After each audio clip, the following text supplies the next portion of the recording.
Hello friends, welcome to smile top paramedical channel. ಈ ವಿಡಿಯೋದಲ್ಲಿ ಈಗಾಗಲೇ ಪ್ಯಾರಾಮೆಡಿಕಲ್ ಬೋರ್ಡ್ ವತಿಯಿಂದ ಆನ್ಲೈನ್ ಅಪ್ಲಿಕೇಶನ್ ಆರಂಭವಾಗಿದೆ. ಸೊ ಇಲ್ಲಿ ನೋಡಬಹುದು, ನಾನು ಅಫಿಷಿಯಲ್ ವೆಬ್ಸೈಟ್ ಅಲ್ಲಿ ಇದ್ದೀನಿ. ಡಿಸ್ಕ್ರಿಪ್ಷನ್ ದಲ್ಲಿ ಕೂಡ ಲಿಂಕ್ ಅನ್ನು ಕೊಟ್ಟಿರ್ತೀನಿ, ನೀವು ಡೈರೆಕ್ಟ್ ಹೋಗಿ ಅಪ್ಲಿಕೇಶನ್ ಕೂಡ ಹಾಕಬಹುದು.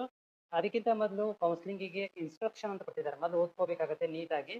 ಸೊ ಮೊದಲು ನಾನು ನೋಡಿ, ಇನ್ನು ನಿಮಗೆ ನೆಕ್ಸ್ಟ್ ಮಂತ್ ತನಕ ಟೈಮ್ ಇದೆ. ಸೊ ಹೀಗಾಗಿ ಮೊದಲು ನಾವು ನೀಟಾಗಿ ಓದ್ಕೊಳ್ಳೋಣ. ಪ್ಯಾರಾಮೆಡಿಕಲ್ ದಲ್ಲಿ ಯಾವೆಲ್ಲ ಕೋರ್ಸ್ಗಳು ಬರ್ತವೆ, ಆಮೇಲೆ ಅದಕ್ಕೆ ಅಪ್ಲಿಕೇಶನ್ ಹಾಕ್ಲಿಕ್ಕೆ ಏನೆಲ್ಲ ಡಾಕ್ಯುಮೆಂಟ್ಸ್ ಬೇಕು, ಯಾವ ರೀತಿ ಪ್ರೊಸೀಜರ್ ಇರುತ್ತೆ, ಫೀಸ್ ಎಷ್ಟಿರುತ್ತೆ, ಲಾಸ್ಟ್ ಡೇಟ್ ಯಾವಾಗಿರುತ್ತೆ, ಯಾವೆಲ್ಲ ಕ್ವಾಲಿಫಿಕೇಶನ್ ಬೇಕು, ಕೋರ್ಸ್ ಡ್ಯೂರೇಷನ್ ಎಷ್ಟಿರುತ್ತೆ ಅನ್ನೋದ್ರ ಬಗ್ಗೆ ಮಾಹಿತಿನ ಕೊಟ್ಟಿದ್ದಾರೆ. ಸೊ ವಿಡಿಯೋ ಪೂರ್ತಿಯಾಗಿ ನೋಡಿ, ಜೊತೆ ನಮ್ಮ ಚಾನಲ್ ಹೊಸಬರಾಗಿದ್ದರೆ ಸಬ್ಸ್ಕ್ರೈಬ್ ಮಾಡ್ಕೊಳ್ರಿ. ಯಾಕಂದ್ರೆ ಮುಂದೆ ಬರುವಂತಹ ಡಾಕ್ಯುಮೆಂಟ್ ವೆರಿಫಿಕೇಶನ್ ಆಯಿತು, ಕೌನ್ಸಿಲಿಂಗ್ ಪ್ರೊಸೆಸ್ ಎಲ್ಲವೇ ಮಾಹಿತಿಯನ್ನು ಕೊಡ್ತೇವೆ. ಸೊ ಮೊದಲಿಗೆ ಕ್ಲಿಕ್ ಮಾಡ್ತೇನೆ. ಸೊ ಕ್ಲಿಕ್ ಮಾಡಿದ ಮೇಲೆ ನಮಗೊಂದು PDF ಓಪನ್ ಆಗುತ್ತೆ. ಇಲ್ಲಿ ನೋಡ್ಬೋದು ನೀವೆಲ್ಲ PDF. ಸೊ ಈ ಒಂದು PDF ಅಲ್ಲಿ ಏನ್ ಹೇಳಿದಾರೆ ಅಂದ್ರೆ 2024-25ನೇ ಸಾಲಿನ ಪ್ರವೇಶಾತಿ ಪ್ರಕಟಣೆ. 2024-25 ಶೈಕ್ಷಣಿಕ ಸಾಲಿನ ಕೆಳಗಂಡ ಅರೆವೈದ್ಯಕೀಯ ಡಿಪ್ಲೊಮಾ ಕೋರ್ಸ್ಗಳಿಗೆ ಸರ್ಕಾರಿ ವೈದ್ಯಕೀಯ ಮಹಾವಿದ್ಯಾಲಯ ಹಾಗೂ ಇತರೆ ಸರ್ಕಾರಿ ಆಸ್ಪತ್ರೆಗಳು ಹಾಗೂ ರಾಜ್ಯದಲ್ಲಿರುವ ವಿವಿಧ ಖಾಸಗಿ ಪ್ಯಾರಾಮೆಡಿಕಲ್ ಸಂಸ್ಥೆಗಳಲ್ಲಿ ಸರ್ಕಾರಿ ಕೋಟಾದ ಸೀಟುಗಳಿಗೆ ಅರ್ಹ ವಿದ್ಯಾರ್ಥಿಗಳನ್ನು ಆನ್ಲೈನ್ ಅಪ್ಲಿಕೇಶನ್ ಕರೆಯಲಾಗಿದೆ. ಒಟ್ಟು 9 ಕೋರ್ಸ್ಗಳಿದ್ದಾವೆ. ಒಂದನೇದು diploma laboratory technology, diploma medical imaging technology, diploma health inspector, diploma medical record technology, diploma dialysis technology, diploma operation theatre anaesthesia technology, diploma in ophthalmic technology, dental mechanic ಮತ್ತು dental hygiene. ಇಷ್ಟು ಕೋರ್ಸ್ಗಳು ಇದಾವೆ. ಆಮೇಲೆ ವಿದ್ಯಾರ್ಥಿ ಏನಿರಬೇಕು, DMLT, DOTT, DHI, DMRT, DDT, ಆಮೇಲೆ DOT, DAT, OT ಅಂದ್ರೆ OTಗೆ ಮತ್ತೆ ಡಯಾಲಿಸಿಸ್ಗೆ ಮತ್ತೆ DHIಗೆ, ಈ ಎಲ್ಲ ಕೋರ್ಸ್ಗಳಿಗೆ SSLC ಅಥವಾ PUC ಸೈನ್ಸ್ ಕಂಪಲ್ಸರಿ ಆಗಿರ್ಬೇಕು. ಇಲ್ಲ ನನಗೆ ಬರೀ PUC ಆರ್ಟ್ಸ್ ಆಗಿದೆ ಅಂತಂದ್ರೆ ನಿಮಗೆ ಮೆಡಿಕಲ್ ರೆಕಾರ್ಡ್ ಮಾತ್ರ ನೀವು ಮಾಡ್ಬೋದು. SSLC ಅಥವಾ PUC ಆರ್ಟ್ಸ್ ಕಾಮರ್ಸ್ ಇದರಲ್ಲಿ ಯಾರೋ ಇದ್ರು ಮೆಡಿಕಲ್ ರೆಕಾರ್ಡ್ ಅನ್ನ ಮಾಡ್ಬೋದು.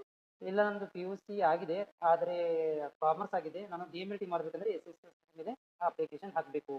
ನೋಡ್ರಿ, ಅರ್ಜಿ ಹಾಕಲಿಕ್ಕೆ 1ರಿಂದ 10ನೇ ತರಗತಿ ಅಥವಾ PUC ವರೆಗೆ 7 ವರ್ಷ ಕರ್ನಾಟಕದಲ್ಲಿ ವಿದ್ಯಾಭ್ಯಾಸ ಮಾಡಿರಬೇಕು. ಆಮೇಲೆ ಕೋರ್ಸಿನ ಅವಧಿ PUC ಮೇಲೆ 2 ವರ್ಷ 3 ತಿಂಗಳು, SSLC ಮೇಲೆ 3 ವರ್ಷ 3 ತಿಂಗಳು ಇರುತ್ತೆ.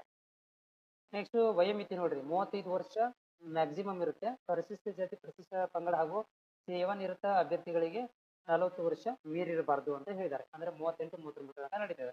ಅರ್ಜಿಯನ್ನ ಜಾಲತಾಣದಲ್ಲಿ ಆನ್ಲೈನ್ ಮುಖಾಂತರ ಸಲ್ಲಿಸಬೇಕು. ಜೊತೆಗೆ ವ್ಯಾಸಂಗ ಪ್ರಮಾಣ ಪತ್ರ, ಇತರ ದಾಖಲಾತಿಗಳನ್ನು ಲಗತ್ತಿಸಬೇಕು. ದೃಢೀಕರಣ ಪ್ರತಿಯನ್ನು ಕಡ್ಡಾಯವಾಗಿ ಅಪ್ಲೋಡ್ ಮಾಡಬೇಕು ಅಂತ ಹೇಳಿದ್ದಾರೆ.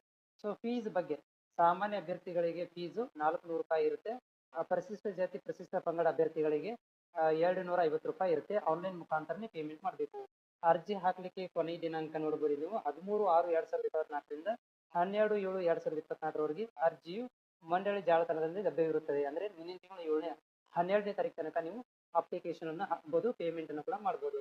ಅಭ್ಯರ್ಥಿಗಳ ಆಯ್ಕೆ ಹೆಂಗ್ ಮಾಡ್ತಾರೆ ಅಂದ್ರೆ, ಅವರ ಅಂಕಗಳು ಮತ್ತು ಅವರ ವರ್ಗದ ಅಂದ್ರೆ ಕೆಟಗರಿ ಮೇಲೆ ಆಧಾರದ ಮೇಲೆ ಒಂದು ಅಂಕ ಮತ್ತು ಕೆಟಗರಿ ಮೇಲೆ ಕೌನ್ಸಿಲಿಂಗ್ ಅನ್ನ ನಡೆಸಲಾಗುತ್ತೆ. ಅದಕ್ಕೆ ಮುಂದಿನ ದಿನಗಳಲ್ಲಿ ನಾವು ಮೆಸೇಜ್ ಅನ್ನ ಕಳಿಸ್ತೀವಿ ಅಂತ ಹೇಳಿದ್ದಾರೆ.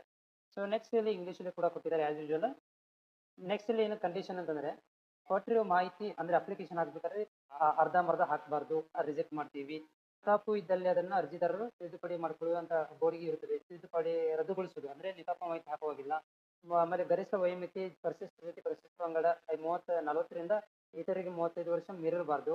ಈ ಕೋರ್ಸಿನ ಅಪ್ಲಿಕೇಶನ್ ಹಾಕ್ಬೋದು. ಆಮೇಲೆ ಒಂದೇ ಅರ್ಜಿಯಲ್ಲಿ 9 ಕೋರ್ಸ್ಗಳನ್ನ ನೀವು ಅಪ್ಲಿಕೇಶನ್ ಹಾಕ್ಬೋದು. ನೋಡಿ, ಒಂದೇ ಅರ್ಜಿಯಲ್ಲಿ 9 ಕೋರ್ಸ್ ಕೂಡ ಅಪ್ಲೈ ಮಾಡ್ಬೋದು. ಸೆಲೆಕ್ಷನ್ ಟೈಮಲ್ಲಿ ನೀವು ಯಾವ್ದು ಬೇಕಾದ್ರೂ ಮಾಡ್ಕೋಬಹುದು. ಆದ್ರೆ ಅಪ್ಲಿಕೇಶನ್ ಹಾಕ್ಬೇಕಾದ್ರೆ 9 ಅಪ್ಲಿಕೇಶನ್, 9 ಕೋರ್ಸ್ಗಳು ಕೂಡ ಒಂದೇ ಅಪ್ಲಿಕೇಶನ್ ಇರುತ್ತೆ. ಸೈನ್ಸ್ ಆದವರಿಗೆ ಮೊದಲನೇ ಆದ್ಯತೆ ಕೊಡಲಾಗುತ್ತೆ. ಆಮೇಲೆ ಆರ್ಟ್ಸ್ ಕಾಮರ್ಸ್ ಆದವರಿಗೆ ಮೆಡಿಕಲ್ ರೆಕಾರ್ಡ್ ಒಂದೇ ಒಂದು ಕೋರ್ಸ್ ಇದೆ. ಆಮೇಲೆ ಸ್ಕೂಲ್ ಆಫ್ ಇದು Bharat institute of schooling, open schooling ಅಲ್ಲಿ ನೀವು ಮಾಡಿದ್ರು ಕೂಡ ಅಪ್ಲಿಕೇಶನ್ ಹಾಕ್ಬಹುದು. SSLC ಯಲ್ಲಿ ಕರ್ನಾಟಕದಲ್ಲಿ ಮಾಡಿರಬೇಕು. ಆಮೇಲೆ 7 ವರ್ಷ ಕರ್ನಾಟಕದಲ್ಲಿ ವ್ಯಾಸಂಗ ಮಾಡಿರಬೇಕು. JPG ಮುಖಾಂತರ ಅಂದ್ರೆ ಫೋಟೋ 20 KB ಮೀರದಂತೆ ಅಪ್ಲೋಡ್ ಎಲ್ಲ ಮಾಡಬೇಕು. 7 ವರ್ಷ ಸ್ಟಡಿ ಸರ್ಟಿಫಿಕೇಟ್ ನ PDF ಫಾರ್ಮೆಟ್ ಅಲ್ಲಿ ಹಾಕಬೇಕು. 400 ರೂಪಾಯಿ ಸಾಮಾನ್ಯ ಅಭ್ಯರ್ಥಿ, SC/ST ಕೆಟಗರಿ ಒಂದಿಗೆ 250 ರೂಪಾಯಿ ಇರುತ್ತೆ. ಇದರಲ್ಲಿ ಎಲ್ಲ ಮಾಹಿತಿಗಳನ್ನು ಕೊಡಲಾಗಿದೆ. ಮತ್ತೆ ಕೌನ್ಸಿಲಿಂಗ್ ಬರಬೇಕಾದ್ರೆ ಅಡ್ಮಿಷನ್ಗೆ ಮೂಲಂಕ ಪಟ್ಟಿ, ವರ್ಗಾವಣೆ ಪ್ರಮಾಣ ಪತ್ರ, ಅದರಲ್ಲಿ ಮೀಸಲಾತಿ ಮತ್ತು ಸ್ಟಡಿ ಸರ್ಟಿಫಿಕೇಟ್ 1 to 10 ತನಕ, ಹೈದರಾಬಾದ್ ಕರ್ನಾಟಕ ಇದ್ರೆ ಹೈದರಾಬಾದ್ ಕರ್ನಾಟಕ, ಫಿಸಿಕಲಿ ಹ್ಯಾಂಡಿಕ್ಯಾಪ್ ಎಲ್ಲಗಳನ್ನು ಕೂಡ ನೀವು ರೆಡಿ ಮಾಡ್ಕೋಬೇಕು ಅಂತ ಹೇಳ್ತಾ ಇದ್ದಾರೆ. ಅದರ ಜೊತೆಗೆ ಆಯ್ಕೆ ವಿಧಾನವನ್ನ ಮೆರಿಟ್ ಕಮ್ ಕೆಟಗರಿ, ಮೆರಿಟ್ ಅಂದ್ರೆ ಪರ್ಸೆಂಟೇಜ್ ಮತ್ತು ಕೆಟಗರಿ ಬೇಸ್ ಮೇಲೆ ನಿಮಗೆ ಸೆಲೆಕ್ಷನ್ ಮಾಡ್ಕೊಳ್ಳಲಾಗುತ್ತೆ. PUC ವಿದ್ಯಾರ್ಥಿ